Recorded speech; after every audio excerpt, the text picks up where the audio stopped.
ಎಲ್ಲರಿಗೂ ನಮಸ್ಕಾರ ರೀ. ಹೆಂಗದಿರಿ? ನಾನು ಶ್ವೇತಾ. ಎಲ್ಲರಿಗೂ ಸಂಕ್ರಾಂತಿ ಹಬ್ಬದ ಹಾರ್ದಿಕ ಶುಭಾಶಯಗಳ್ರಪ್ಪ.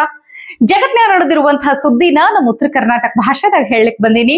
ಮಸ್ತ್ ಚಾ ಕುಡ್ಕೋತ ಖಡಕ್ ಮಿರ್ಚಿ ಮಂಡಕ್ಕಿ ನೋಡಿ ಸುಮ್ಕುಂದ್ರ ಬ್ಯಾಡ್ರಿ. ಮತ್ತ ನಾವೆಲ್ಲಾ ವಿಡಿಯೋಸ್ಗಳನ್ನ ಲೈಕ್ ಮಾಡ್ರಿ, ನಿಮಗೇನ್ ಅನಿಸ್ತದ ಕಮೆಂಟ್ ಮಾಡ್ರಿ, ನಿಮಗ್ ಗೊತ್ತಿದ್ದವ್ರಿಗೆಲ್ಲ ಶೇರ್ ಮಾಡ್ರಿ. ಇನ್ನು ನಮ್ಮ TV Vikrama digital channel subscribe ಮಾಡುವುದಂತೂ ನೆನಪು ಹಾರಬೇಡ್ರಿ. ನಿಮಗೆಲ್ಲ ಈ ನಮ್ಮ ಕನ್ನಡ ಚಿತ್ರರಂಗದಾಗ ಒಂದಾನೊಂದು ಕಾಲದಾಗ ಇನ್ನೊಬ್ಬರ ಸಲುವಾಗಿ ನಾಯಕಿಯನ್ನ ಬಿಟ್ಕೊಟ್ಟು ತ್ಯಾಗರಾಜ ಅಂತ ಫೇಮಸ್ ಆದವ್ರು ಯಾರು ಹೇಳ್ರಿ? ನೆನಪೈತ್ಯಾ?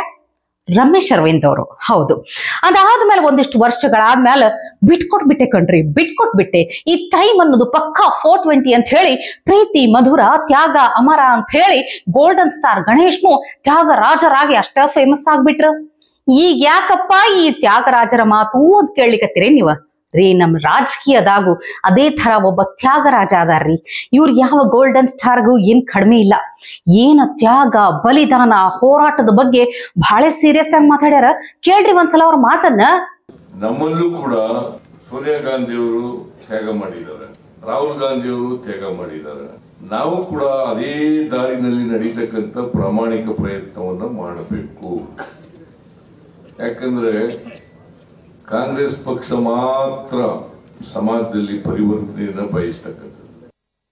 ಸ್ವಾತಂತ್ರ್ಯಕ್ಕಾಗಿ ಹೋರಾಟವನ್ನು ಮಾಡಿ ತ್ಯಾಗ ಬಲಿದಾನಗಳನ್ನ ಮಾಡಿದ್ರು. ನಮ್ಮಲ್ಲೂ ಕೂಡ ಸೋನಿಯಾ ಗಾಂಧಿ ಅವರು ತ್ಯಾಗ ಮಾಡಿದ್ದಾರೆ, ರಾಹುಲ್ ಗಾಂಧಿ ಅವರು ತ್ಯಾಗ ಮಾಡಿದ್ದಾರೆ. ನಾವು ಕೂಡ ಅದೇ ದಾರಿನಲ್ಲಿ ನಡೀತಕ್ಕಂಥ ಪ್ರಾಮಾಣಿಕ ಪ್ರಯತ್ನವನ್ನು ಮಾಡಬೇಕು. ಆಹಾ, ಇವ್ರ ಮಾತು ಕೇಳಿದ್ರ ನೋಡ್ರಿ, ರಾಹುಲ್ ಗಾಂಧಿನೂ ತ್ಯಾಗ ಮಾಡಿದ್ರಂತ, ಸೋನಿಯಾ ಗಾಂಧಿನೂ ತ್ಯಾಗ ಮಾಡಿದ್ರಂತ. ಅದ್ ಏನ್ ತ್ಯಾಗ ಮಾಡಿದ್ರು ಆ ದೇವರಿಗೆ ಗೊತ್ತು. ಇವರು ತ್ಯಾಗದ ಹಾದಿನೇ ಹಿಡಿತಾರಂತ, ಅದೇ ತರ ತ್ಯಾಗ ಮಾಡ್ಲಿಕ್ಕೆ ಹೋಗ್ತಾರಂತ. ಕೇಳ್ರಿ ಮಾತು. ಇದೆಲ್ಲ ಮಾತು ಕೇಳದ ಮ್ಯಾಲ ನೀವು ಏನರೆ ಅಕಸ್ಮಾತ್ ಈ ರಾಜಕೀಯದಾಗ ಏನೆಲ್ಲ ಗುದ್ದಾಟ ಹೋರಾಟ ನಡೆದೈತಿ, ಸಿಎಂ ಕುರ್ಚಿನವ್ರು ಬಿಟ್ಕೊಡ್ಬೇಕು ಒಂದ್ ಕಡೆ ಮೂಡ ಹಗರಣ, ಇನ್ನು ಬೇರೆ ಅವರು ಬಹಳಷ್ಟು ಸಿಎಂ ರೇಸ್ನ್ಯಾಗದಾರ, ಸಿಎಂ ಬದಲಾವಣೆ ಆಗ್ಬೇಕು ಅನ್ನುವಂಥ ಕೂಗೈತಲ್ಲ, ಈ ಟೈಮ್ನ್ಯಾಗ ತ್ಯಾಗದ ಬಗ್ಗೆ ಮಾತಾಡ್ಯಾರ ಸಿಎಂ ಸಿದ್ದರಾಮಯ್ಯನವರು ಅಂದ್ರ ಬಹುಶಃ ಅವರು ಕುರ್ಚಿನ ಬಿಟ್ಕೊಡ್ತಾರೇನೋ ಅನ್ನೋ ಭ್ರಮೆದಾಗ ಹೋಗಬೇಡ್ರಿ.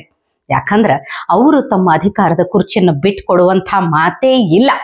ಅವ್ರು ಏನ್ ಬಿಟ್ಕೊಡ್ತಾರ, ಏನ್ ತ್ಯಾಗ ಮಾಡ್ಲಿಕ್ಕೆ ಹೋಗ್ಯಾರ ಅಂತ ನನಗ ಅನ್ಸ್ಲಿಕ್ಕತ್ತದಂದ್ರ, ಒಂದು ಸುದ್ದಿ ಸಿಕ್ತಪ್ಪ ನಿನ್ನೆ. ಈ ಸಿಎಂ ಡಿಸಿಎಂ ಕೂಡಿ ಏನ್ ಮಾಡ್ಲಿಕ್ಕತ್ತಾರ, ರಾಜ್ಯ ಕಾಂಗ್ರೆಸ್ ಉಸ್ತುವಾರಿ ರಣದೀಪ್ ಸಿಂಗ್ ಸುರ್ಜೇವಾಲಾ ಅವರಿಗೆ ಈ ಎಲ್ಲಾ ಮಿನಿಸ್ಟರ್ಗಳ ರಿಪೋರ್ಟ್ ಕಾರ್ಡ್ ಅನ್ನು ಕೊಟ್ಟಾರ. ಅಂದ್ರ ಕಾಂಗ್ರೆಸ್ ಅಧಿಕಾರಕ್ಕೆ ಬಂದ ಮೇಲೆ ಈ 2 ವರ್ಷದಾಗ ಅವ್ರ ಕ್ಯಾಬಿನೆಟ್ ನಾಗಿರುವಂತಹ ಮಂತ್ರಿಗಳು ಈ 2 ವರ್ಷದಾಗ ಎಷ್ಟು ಚಂದ ಕೆಲಸ ಮಾಡ್ಯಾರ ಅನ್ನೋದ್ರ ಬಗ್ಗೆ ಅವರ ಕಾರ್ಯವೈಖರಿಯ ವರದಿಯನ್ನ ಸುರ್ಜೇವಾಲಾ ಅವ್ರಿಗೆ ಕೊಟ್ಟಾರ. ಹಂಗಾದ್ರೆ ಈ ಎಲ್ಲಾ ರಿಪೋರ್ಟ್ ಕಾರ್ಡ್ ನೋಡಿ ಹೈಕಮಾಂಡ್ ಮುಂದಿನ ನಿರ್ಧಾರ ತಗೋತದ. ಅವ್ರ ಕ್ಯಾಬಿನೆಟ್ನಾಗ ಈ ಎಲ್ಲಾ ಮಂತ್ರಿಗಳು ಮುಂದುವರಿತಾರಾ ಇಲ್ವಾ ಅನ್ನೋದು. ಅಕಸ್ಮಾತ್ ಏನರೇ ಸಂಪುಟ ಪುನರ್ರಚನೆಗೆ ಒಂದು ಅವಕಾಶ ಸಿಕ್ತು ಅಂದ್ರೆ ಎಷ್ಟು ಮಂದಿ ಮಂತ್ರಿಗಳು ತಮ್ಮ ಮಂತ್ರಿ ಪದವಿ ಕಳ್ಕೊತಾರೋ ಗೊತ್ತಿಲ್ಲ. ಹಂಗಾದ್ರ ಪ್ರಸ್ತುತ ಈಗಿರುವಂತಹ ಮಂತ್ರಿಗಳು ಬರೀ ಮಂತ್ರಿಗಳಲ್ಲ, ಪರೀಕ್ಷೆಗೆ ಕಾಯ್ಲಿಕತ್ತಿರುವಂತಹ ವಿದ್ಯಾರ್ಥಿಗಳನ್ನ ತಿಳ್ಕೊರ್ ನೀವು. ಅದ್ರ ಪಾಸ್ ಆದ್ರ ಮುಂದುವರಿತಾರ, ಫೇಲ್ ಆದ್ರ ಹಿಂದ್ ಬೀಳ್ತಾರ. ಸಿಎಂ ಸಿದ್ದರಾಮಯ್ಯನವ್ರು ಆಡಿದಂಥ ತ್ಯಾಗದ ಮಾತು ಈಗ ಅರ್ಥ ಆಯ್ತಿಲ್ಲ ನಿಮಗ? ತಮ್ಮ ಅಧಿಕಾರದ ಕುರ್ಚಿನ ತ್ಯಾಗ ಮಾಡೋರು ಅಲ್ಲವರು, ತಮ್ಮ ಕ್ಯಾಬಿನೆಟ್ಟಿನ ಮಂತ್ರಿಗಳನ್ನೇ ತ್ಯಾಗ ಮಾಡ್ಲಿಕ್ಕೆ ಹೊಂಟಾರವ್ರು. ಎಂಥ ತ್ಯಾಗ ರಾಜರಿ. ಹೌದ್ರಿ, ಮತ್ತ ಅವ್ರದ್ದು ತಪ್ಪಿಲ್ ಬಿಡ್ರಿ. ಸಿನಿಮಾದಾಗದ್ರ ನಾಯಕಿಯನ್ನು ಬಿಟ್ಕೊಟ್ಟು ತ್ಯಾಗರಾಜ ಅಂತ ಅನಿಸ್ಕೊಳ್ಳೋದು ಸ್ವಲ್ಪ ಸರಳ ಅಂತೀನಿ. ಆದ್ರೆ ರಾಜಕೀಯದಾಗ ಹಿಂಗ ಅಧಿಕಾರನ ಬಿಟ್ಕೊಡ್ಲಿಕ್ಕೆ ಅಷ್ಟು ಸರಳ ಆಗೋದಿಲ್ಲ. ಯಾಕಂದ್ರ ಅವ್ರು ಹಿಡಿದಿರುವಂತ ಈ ಅಧಿಕಾರ ಕುರ್ಚಿ ಏನೈತಲ್ಲ ಅದು ಅಮರ ಅಲ್ಲ.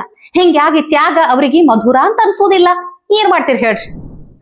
ಇಷ್ಟು ದಿನ ಸಾರಿಗೆ ಇಲಾಖೆ ಲಾಭದಾಗದ ಅಂತ ಹೇಳಿದ್ದು ಬರೀ ಬಾಯಿ ಮಾತಂತ ಗೊತ್ತೇ ಆಗ್ಲಿಕ್ಕತ್ತದ ಬಿಡ್ರಿ. ದಿನಕ್ಕೊಂದೊಂದ್ ಸುದ್ದಿ ಹೊರಗೆ ಬರ್ಲಿಕ್ಕತ್ತಾವ. ಒಂದ್ ಕಡೆ ನೌಕರರಿಗೆ ಪಗಾರ ಕೊಡ್ಲಿಕ್ಕೆ ರೊಕ್ಕಿಲ್ಲ, ಅವ್ರಿಗೆ ಯೂನಿಫಾರ್ಮ್ ಅಂತ ಹೇಳಿ ಕೊಡ್ಲಿಕ್ಕೆ ರೊಕ್ಕಿಲ್ಲ. ಇನ್ನು ನಡೆದಾರಾಗೆ ಅದೆಷ್ಟು ಬಸ್ಗಳು ಕೆಟ್ಟ ಹೋಗಿ ನಿರ್ಲಿಕ್ಕತ್ತಾವ, ಆ ಬಸ್ಗಳ ರಿಪೇರಿ ಮಾಡ್ಲಿಕ್ಕೆ ಸಹಿತ ರೊಕ್ಕಿಲ್ಲ. ಹಿಂಗಾಗಿ ಸಾರಿಗೆ ನಿಗಮ ಎಲ್ಲ ದಿವಾಳಿ ಆದ್ಮೇಲೆ ನಡೆದಾರಿಲೆಲ್ಲ ಬಸ್ಗಳು ಕೆಟ್ಟ ನಿಂದಿರ್ತಾವಲ್ಲ, ಅವಾಗ ಮಂದಿ ಹಣೆ ಬರ ಏನ್ ಇರ್ತೈತಿ? ಆ ಬಸ್ಗಳನ್ನ ಒತ್ಕೊಂತ ಜೋರ್ ಲಗಾಕೆ ಹೈಸ ಅಂತ ಹೇಳಿ ಯಾರ್ಯಾರ ಹೆಸರು ಹೇಳಿದ್ರೆ ಎಲ್ಲೆಲ್ಲಿ ಹೋಗ್ತೈತಿ ಬಸ್ ಅನ್ಲಿಕ್ಕೆ ಒಂದು ಭಾರಿ ವಿಡಿಯೋ ಟ್ರೋಲ್ ಆಗ್ಲಿಕ್ಕತ್ತದ. ನೋಡ್ಕೊಂಡ್ ಬರ್ರಿ. ತವ್ರ ಮನೆಗೆ ಹೋಗ್ಬೇಕಾ? ಸಿದ್ದರಾಮಯ್ಯ ಐಸ. ಗಂಡನ ಮನೆಗೆ ಹೋಗ್ಬೇಕಾ? ಡಿ.ಕೆ. ಶಿವಕುಮಾರ್ ಐಸ. ದೇವಸ್ಥಾನಕ್ಕೆ ಹೋಗ್ಬೇಕಾ? ರಾಮಲಿಂಗ ರೆಡ್ಡಿ ಐಸ. ಮಾರ್ಕೆಟ್ಗೆ ಹೋಗ್ಬೇಕಾ?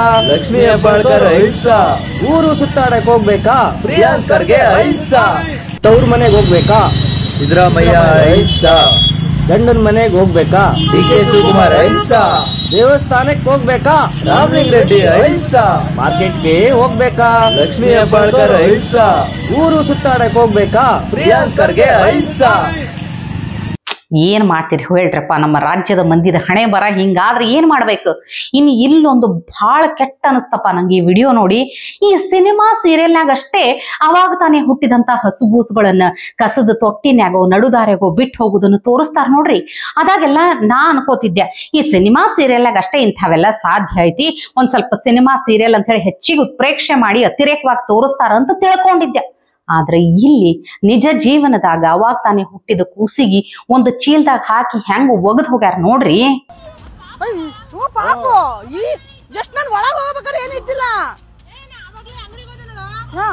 ಚೀಲ ಇಟ್ಟೋಗಿದಾರೇನೋ ಅಂತಿದ್ದೆ. ಏನ್ ಜನ ಮರೆಯ ಇಲ್ಲಿ ಕ್ಯಾಮ್ರಾ ಇದೆ, ಚೆಕ್ ಮಾಡಿಸ್ಬೋದು ಮಂಜು. ಕ್ಯಾಮ್ರಾ ಇದೆ, ಫಸ್ಟ್ ಕ್ಯಾಮ್ರಾ ಚೆಕ್ ಮಾಡ್ಸಲ್ಲಿ. ಅಯ್ಯೋ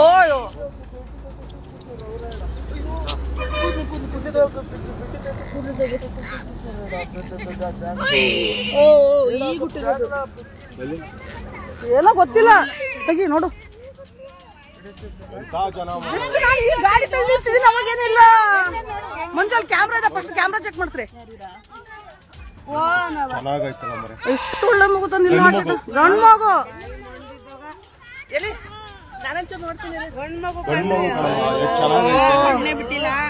ಯಪ್ಪ, ಈ ಮಾನವೀಯತೆ, ಕರುಣೆ, ಅನುಕಂಪ ಏನಂದ್ರೆ ಏನೂ ಗೊತ್ತಿಲ್ಲ, ಏನಂತ ಅನ್ಸ್ಲಿಕ್ಕತ್ತದ. ಬಹಳ ಮನ್ಸಿಗೆ ಹತ್ತತ್ ನೋಡ್ರಿ ಇಂಥ ವಿಡಿಯೋ. ಅಂತ ಹಸುಗೂಸ ಹಿಂಗ ಚೀಲ್ನೆ ಹಾಕಿ ಒಗದ್ರಿ ಏನಂತೀನಿ ಅದ್ರ ಹಣೆ ಬರ. ಇನ್ನು ಸಂತಿ ಮಾರ್ಕೆಟ್ ಎಲ್ಲಾ ನೋಡಿದಾಗ ನನಗೊಂದು ವಿಷಯ ಬಹಳಷ್ಟು ಸಲ ವ್ಯತಿರಿಕ್ತ ಅಗದಿ ವಿಚಿತ್ರ ಅಂತ ಅನಿಸ್ತೈತಿ. ಏನಂತ ಹೇಳ್ತೀನಿ ಕೇಳ್ರಿ. ಈಗ ನಾವು ಅಂದ ಚಂದವಾಗಿ ಕಾಣ್ಲಿಕ್ಕೆ ಹಾಕೊಳ್ಳುವಂತ ಬಟ್ಟಿಗಳು, ಈಗಂತೂ ಬ್ರಾಂಡೆಡ್ ಬಟ್ಟಿಗಳು ಲೆಕ್ಕಿಲ್ ಬಿಡ್ರಿ, ಅವ ಇಷ್ಟು ಕಾಸ್ಟ್ಲಿ ಇರ್ತಾವ. ಅವೆಲ್ಲ ದೊಡ್ಡ ದೊಡ್ಡ ಶೋರೂಮ್ನ್ಯಾಗ ಸಿಗ್ತಾವ. ಅದೇ ನಮ್ಮ ಹೊಟ್ಟಿಗೆ ತಿನ್ನಬೇಕಾದಂತಹ ಆಹಾರ, ರುಚಿ ಆಹಾರ ತಯಾರಿಸ್ಲಿಕ್ಕೆ ಬೇಕಾದಂತ ಹಣ್ಣು ಕಾಯಿಪಲ್ಯ ಎಲ್ಲ ರೋಡ್ ಸೈಡ್ ಸಿಗ್ತಾವ್. ಹಿಂಗ್ ನಡ್ಕೊಂತ ಹೋಗಾಗ ಹಿಂಗ್ ಕೆಳಗ್ ಸಿಕ್ಕಿರ್ತಾವ್. ಇದು ಬಹಳ ವ್ಯತಿರಿಕ್ತ ವಿಚಿತ್ರ ಅಂತ ಅನಿಸ್ತದ ಬಿಡ್ರಿ. ಈಗ ಇದು ಬಹಳಷ್ಟು ವರ್ಷಗಳಿಂದ ಹಿಂಗ ನಡ್ಕೊಂಡು ಬಂದೈತಿ. ಆದ್ರ ನಾವು ಈ ಹಣ್ಣು ಕಾಯಿಪಲ್ಯ ಎಲ್ಲ ಯಾರು ಮಾರ್ತಾರಂತ ನೋಡುದಿಲ್ಲ, ಎಂಥವ್ರು ಮಾರ್ತಿರ್ತಾರಂತ ನೋಡುದಿಲ್ಲ. ಸುಮ್ಮನೆ ನಮಗೆ ಏನ್ ಬೇಕು, ಏನ್ ಸಿಗತೈತಿ, ಎಲ್ಲಿ ಸಿಗತೈತಿ ಅಂತ ಹೇಳಿ ಖರೀದಿ ಮಾಡ್ಕೊಂಡು ಬರ್ತೀವಿ. ಆದ್ರೆ ಇಲ್ಲೊಬ್ಬ ಮನುಷ್ಯ ಹೆಂಗ ನಾವು ತಿನ್ನುವಂತಹ ಕಾಯಿಪಲ್ಯನ ಕಾಲಾಗ ಹಾಕಿ ಹೆಂಗ ತೊಳಿಲಿಕತ್ತಾನ. ಯಪ್ಪ, ವಿಡಿಯೋ ನೋಡಿದ್ರೆ ಕೆಟ್ಟ ಅಸ ಅನಿಸ್ತದ. ಥೋ ನೋಡ್ರಿ ಒಂದ್ಸಲ. हाँ भाई, ये यार ये क्या तरीका है धोने का यार, ऐसा नहीं करो यार। इसको बोलते हैं इंटेलिजेंट तरीका। अच्छा, कौन सा? ये हाथ वाला काम। तो ये सही तरीका थोड़ी, जिस तरीके से आप लातों के भूत बातों से नहीं मानते। ये सब्जी है यार, ऐसा नहीं धोना चाहिए यार।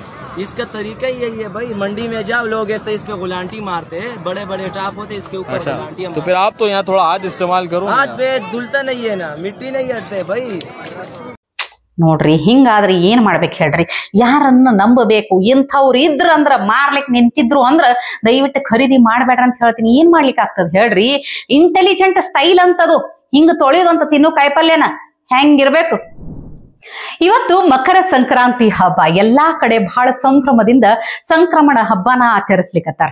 ಇಂಥ ಟೈಮ್ನಾಗ ನಮ್ಮ ಚಿತ್ರರಂಗದಾಗ ನಮ್ಮನ್ನಗಲಿದಂತಹ ತಾರೆಯರು ಅಕಸ್ಮಾತ್ ಏನರೇ ಈ ಡಿಜಿಟಲ್ ಯುಗದಾಗಿದ್ರು ಅಂದ್ರ ಸಂಕ್ರಾಂತಿ ಹಬ್ಬ ಹೆಂಗ್ ಮಾಡ್ತಿದ್ರು ಅನ್ಲಿಕ್ಕ ಇಲ್ಲೊಂದು ಬಹಳ ಚಂದ ವಿಡಿಯೋ ಅದರಿ.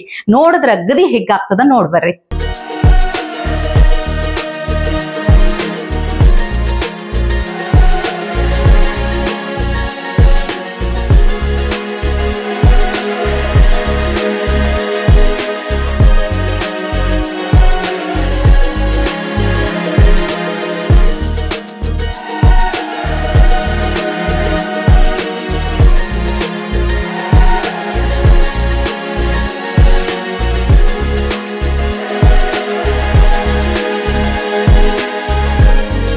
ಮತ್ತೊಮ್ಮೆ ಎಲ್ಲರಿಗೂ ಸಂಕ್ರಾಂತಿ ಹಬ್ಬದ ಶುಭಾಶಯಗಳು.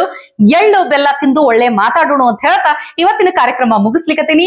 ನಾಳೆ ಇಂಥವೇ ಮತ್ತೊಂದಷ್ಟು ಸುದ್ದಿ ತರ್ತೀನಿ. ಚಾ ಇಟ್ಕೊಂಡು ಮಿರ್ಚಿ ಮಂಡಕ್ಕಿ ನೋಡ್ಲಿಕ್ಕೆ ಕಾಯ್ಕೊಂಡಿರ್ರಿ. ಟಿವಿ ವಿಕ್ರಮ, ದೇಶ ನಿಮ್ಮ ಕೈಯಲ್ಲಿ. ಈ ಕಾರ್ಯಕ್ರಮ ನಿಮಗೆ ಇಷ್ಟ ಆಗಿದ್ದಲ್ಲಿ ಲೈಕ್, ಶೇರ್ ಹಾಗೂ ಕಮೆಂಟ್ ಮಾಡಿ. ಟಿವಿ ವಿಕ್ರಮದ ಕಾರ್ಯಕ್ರಮಗಳನ್ನು ನಿರಂತರವಾಗಿ ವೀಕ್ಷಿಸಲು ಸಬ್ಸ್ಕ್ರೈಬ್ ಮಾಡಿ, ಬೆಲ್ ಐಕನ್ ಒತ್ತಿ.